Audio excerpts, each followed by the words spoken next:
What's going on? It's your boy Sermon at Sermon's Domain on Twitter. Usher's 8701 turns 15 today, August 7th, 2016. And I started working on this piece earlier in the week, kind of talking more about the album, giving it praise. It's my favorite Usher album. And I know everybody regards like Confessions as his best album, and I'm not trying to turn this this video into like a versus match, but I always gravitated more towards 8701 simply because I felt like the songwriting on it was like amazing. Now at the time, Usher wasn't writing all of his material. His sophomore album My Way is when he really started to write a little bit more, and then 8701 he ended up writing 11 out of the 15 songs.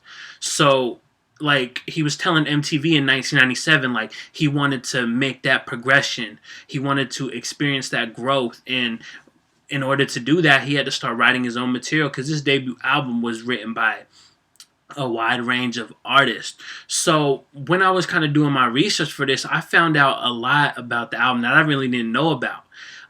Originally, it was going to be titled All About You. So you have all these records on the album, like You Remind Me, You Got It Bad, You Don't Have to Call, U-Turn, You Are the One. And I feel like those are the ones that are left over from the album. But he ended up changing it after some leaks. Now, leaks were not common back then. This is 2000, 2001.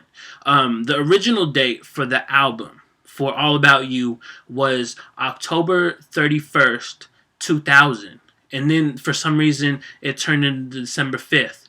And then, after that, the next date that would be announced was July 17th of 2001. Now, between the December 5th and July 17th, or more like I want to say April of 2000, is when 3 songs that were going to be on the album leaked to Napster.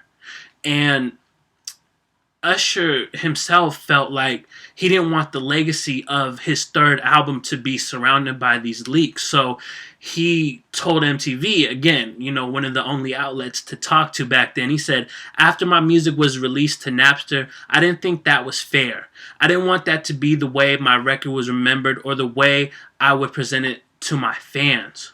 So he retreated back to the studio, and about a month later, another MTV story, because of course, had him talking about how he changed the album from All About You to 8701, and in the process he scraped a lot of the material.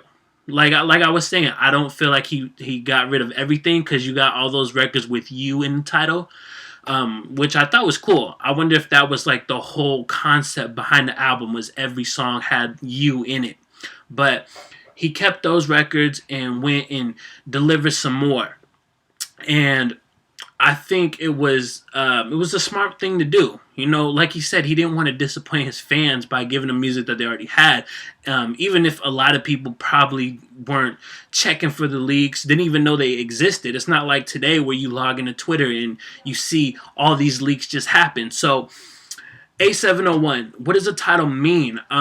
It's funny because I'm thinking like other Usher titles, and you can kind of get an idea of what they mean just by listening to the album. I mean, Confession, self-explanatory, My Way.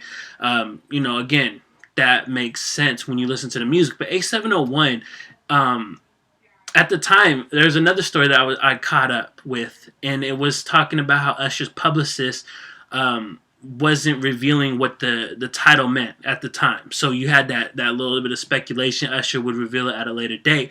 The title itself is 1987 was the first time Usher sang in a church. And 2001 is obviously when the album came out. Now, what's the best thing that you can't really set as far as marketing was the album actually did come out on 8701.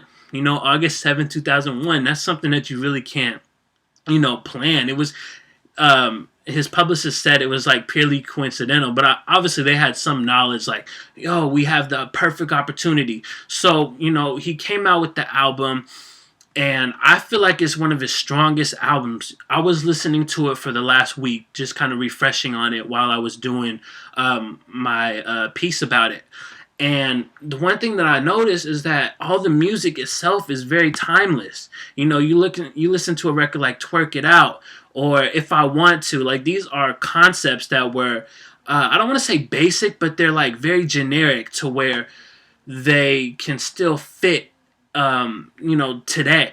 Like, you have "You Got It Bad," and that's a record that's going to speak to people whenever they hear that, because it'll bring up some bad memories from the past. So I always thought A701 was his best album, in my opinion. Now, I have a lot of appreciation for Confessions. I would never take anything away from Confessions, but on a personal level, I've always liked A701, and I just thought it was fascinating. It's always cool to do pieces where you're kind of researching, finding out things like all those MTV articles that I pulled up was really cool, because you get to see like how journalism was back then.